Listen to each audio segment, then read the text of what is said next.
Clean energy is now hailed as the savior of the earth. But what if, beyond the narrative of salvation, lies a deep wound for our homeland? But what if, to save the planet, we are destroying our own home? Well, let me introduce myself first. My name is Junita Sari Ismail, and I am a student at Universitas Muhamadiyah, Lamongan. I'm truly honored and grateful to stand here as a PILMAPRES candidate.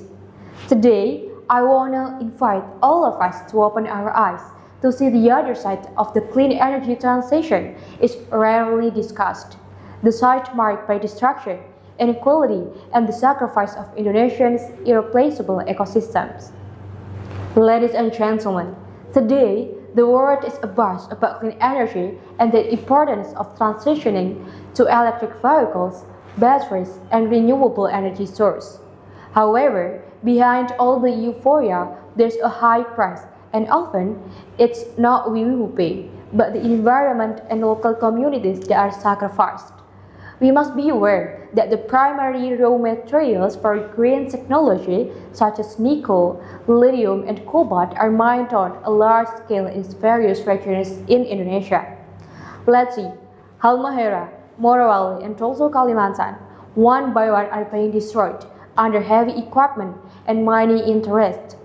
Now, Raja Ampat is also under threat. Areas that were once beautiful, rich in life, and culturally significant have now become industrial zones. For nickel, for battery raw materials, for the label of clean energy that supposedly saves the earth. But in reality, what's being destroyed is our nature. These mines not only destroy the landscape, but they also leave deep ecological scars. Rivers are polluted, the air full of metal dust, forests are lost, oceans are destroyed, and indigenous peoples are deprived of their living space. Many are displaced, warless, and given no choice. What does a clean future mean if its path is paved with systematic destruction like this? This seems like a great irony. The clean energy transition, intended to save the earth, is instead paving the way for a different kind of destruction. We are replacing coal with batteries, but still sacrificing forests, rivers, and oceans and local communities. Who's this clean energy really for? If the answer is not for people and nature living side by side, then it's a solution. It's just another business wrapped up in green way. Yet, Sustainable Development Goals number 7 about affordable and clean energy is not just about replacing energy source, but also about how the energy is produced. Is it fair? Is it destructive?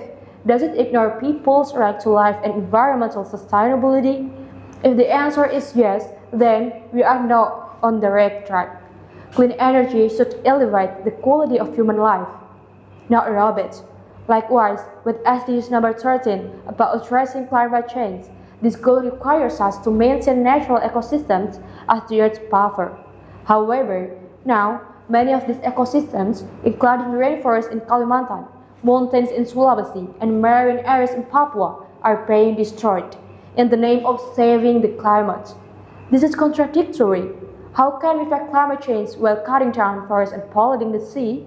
And speaking of the sea, Raja Ampat is no ordinary sea.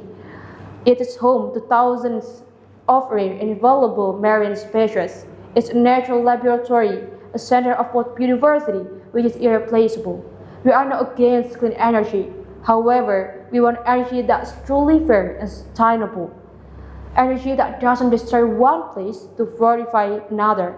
Energy that doesn't create inequalities in the name of the future. Because the energy transition should encompass not only technology, but also ethics and environmental justice. Because the future will not mean anything if the earth we live on is barren, destroyed, and full of wounds. We have a choice, voice, and responsibility. We have to start caring, speak up, and take action.